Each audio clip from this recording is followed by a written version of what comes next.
Hello everyone, welcome to our channel Sushri IQ. आज आम गोटे बड़ पोस्ट विषय कथा को जाऊे जोटा कि आसी एसएससी तरफ। तो पोस्ट कौन अच्छी ना सीजीएल जोटा कि हूँ कंबाइंड ग्रेजुएट लेवल एग्जामिनेशन। या अर्थ हूँ आपड़ जदि ओनली ग्रेजुएशन करेंगे ग्रेजुएशन डिग्री आपण पाखे अच्छी ताहले आपण ए पोस्ट पाई एलिजिबल। और ग्रुप बी रु ग्रुप सी पोस्ट रही ग्रुप बी एंड सी।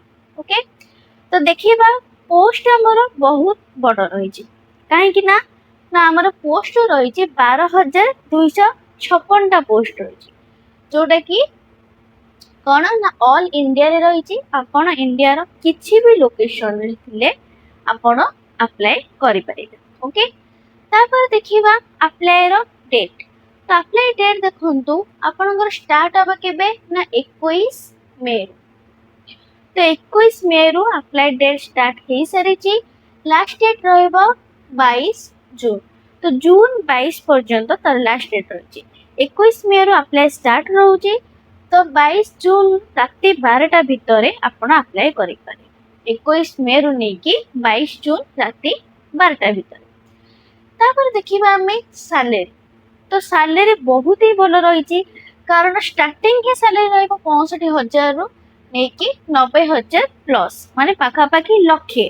तो यहाँ पोस्ट वाइज ही रही सैलरी। तो 65,000 रु नेकी 90,000 पर्यंत सैलरी रही। तापर देखिबा हमें कौन ना फीस।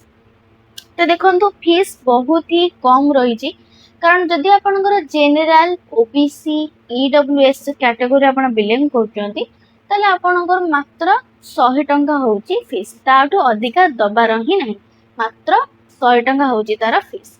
और जदि आपण एससी एसटी किबा आपण फीमेल कैंडिडेट ता सहित ईएसएम रो आपण अप्लाई करूछंती। ईएसएम माने होची एक्स सर्विस मैन। तो सेति भी आपण को रहउची पूरा फ्री रहउची फीस। एथिपाई किछि भी पैसा दबाकू नाही। और तार लास्ट डेट रहउची 23 जून।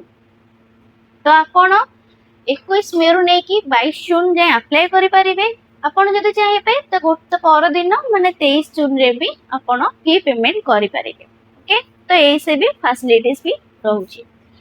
तास पर देखो आपण जेते भी अप्लाई करूचंती आपण को डॉक्यूमेंट सब सबमिट करिवार अछि। तो जेते बेले आपण डॉक्यूमेंट सबमिट करूचंती जदि आपनकर डॉक्यूमेंट रे किछि भी भूल रहउची कि किछि भी भूल हे जाउची तले आपण चाहिले ताको करेक्ट करि परिबे, करेक्ट डॉक्यूमेंट दे परिबे। तो तार करेक्शन डेट रहउची केबे 29 जून रु नेकी 1 जुलाई माने 22 जून रु आपनकर अप्लाई शेष हे जेबो। तापरे 29 जून रु पुणी आपनको करेक्शन डेट पळे आसीबो 1 जुलाई जे। तो 29 जून रु नेकी 1 जुलाई भितरे आपण किसी भी डॉक्यूमेंट ठीक करि परिबे। ओके, तो एटा हे गला करेक्शन डेट।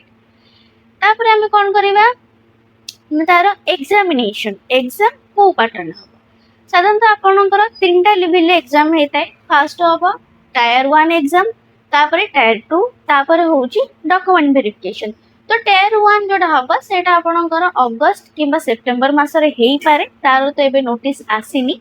तो आपनकर अप्लाई पर ही आसी जीव कि केबे एग्जाम हबो। तापर आसला केते टायर 2। तो टायर 2 रे आपनकर डिसेंबर मासरे हे जीव। जदि आपण टायर 1 रे पास करूचंती क्वालिफाई करूचंती ताले आपण टायर 2 पई एलिजिबल। ओके, तो एथिरे आपण पास कले टायर 2 एग्जाम देबे। जदि एथिरे आपण क्वालिफिकेशन करूचंती ताहले आपनकर आ गोटे पीरियड हबो जोटा कि होची डॉक्यूमेंट वेरिफिकेशन। आपण जहाँ भी डॉक्यूमेंट देथिबे टायर 1 रे तो सेही डॉक्यूमेंट गुडा को ठीक ना भूल सेटा आपनकर टायर 2 रे एग्जाम देला परे तो डॉक्यूमेंट वेरिफिकेशन हबो सेही ही देखा जेबो। ओके, तो एटा हे गला हमर एग्जाम प्रोसेस। तो एबे देखिबा किए अप्लाई करि परिबो बा को डिग्री पिला अप्लाई करि परिबो। तो देखो जदि हम क्वालिफिकेशन देखिबा तो क्वालिफिकेशन रही छी +3। +3 माने आपण किछि भी स्ट्रीम रो को भी स्ट्रीम रो आर्ट्स कॉमर्स साइंस किछि भी स्ट्रीम रो को भी ऑनर्स रो पिला हेथिले भी आपण अप्लाई करि परिबे। सिर्फ आपण को +3 माने ग्रेजुएशन। +3 केवल नुहे आपण ग्रेजुएशन बेटा लिखि परिबे कारण आपण को डिग्री भी जदि आपण ग्रेजुएशन करथिबे ताहले आपण ए पोस्ट पई एलिजिबल। आउ गोटे कथा है ओनली ग्रेजुएशन डिग्री थिबा सहित जदि आपणकर ग्रेजुएशन सरीनी आपण फाइनल ईयर रे अछंती लास्ट वर्ष रे अछंती तो ताहले भी आपण अप्लाई करि पारिबे। किंतु एथि पई गोटे टाइम लाइन रहिछि जदि आपणको आपणकर डिग्री अगस्त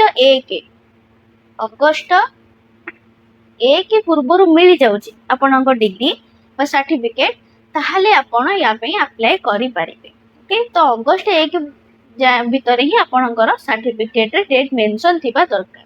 तो आपण यदि फाइनल ईयर रे भी आपण अछंती ताहले भी आपण अप्लाई करि पारिबे। ओके तो एटा हे गला क्वालिफिकेशन। तापर देखिबा हमें एज को रहइबो ना एज आपणकर स्टार्टिंग होउची 18 वर्ष सेटा भी केबे जाए ना अगस्त 1 जाए। तो अगस्त 1 जाए आपणको 18 वर्ष हेतिबा दरकार। छोट एज टा 18 वर्ष हेतिबा दरकार। तो 18 नै कि लास्ट एज रहउची 27 30 किंबा 32। तो एटा पोस्ट अनुଯାयी को पोस्ट पई 27 वर्ष दरकार कोथि पई 30 वर्ष दरकार कोथि पई 32 वर्ष दरकार। ओके तो एटा हे गला तार एज।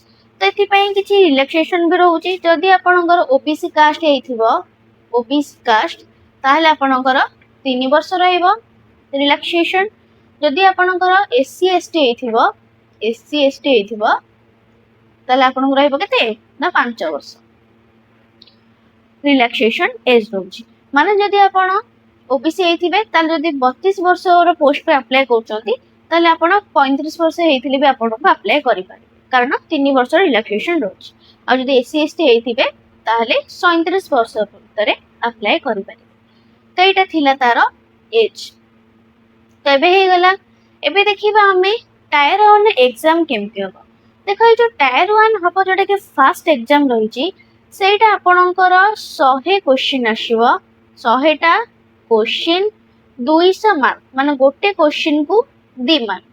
तो 100 क्वेश्चन आसीबो 200 मार्क रो आउ आपणकर 0.5 रहिची नेगेटिव मार्किंग 0.5 रहिची नेगेटिव मार्किंग।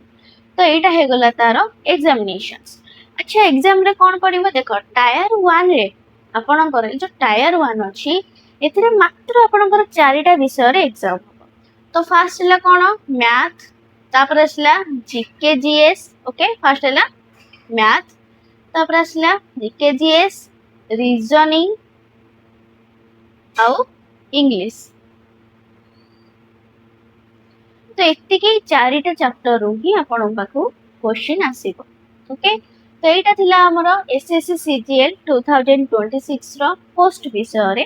तो यार नोटिफिकेशन डिटेल्स भी हम डिस्क्रिप्शन बॉक्स से दे देबे। तो एमिति किछि अधिका गवर्नमेंट जॉब विषय रे जानबा को चाहछंती नु अपडेट पई ताले हम चैनल को लाइक शेयर एंड सब्सक्राइब करो।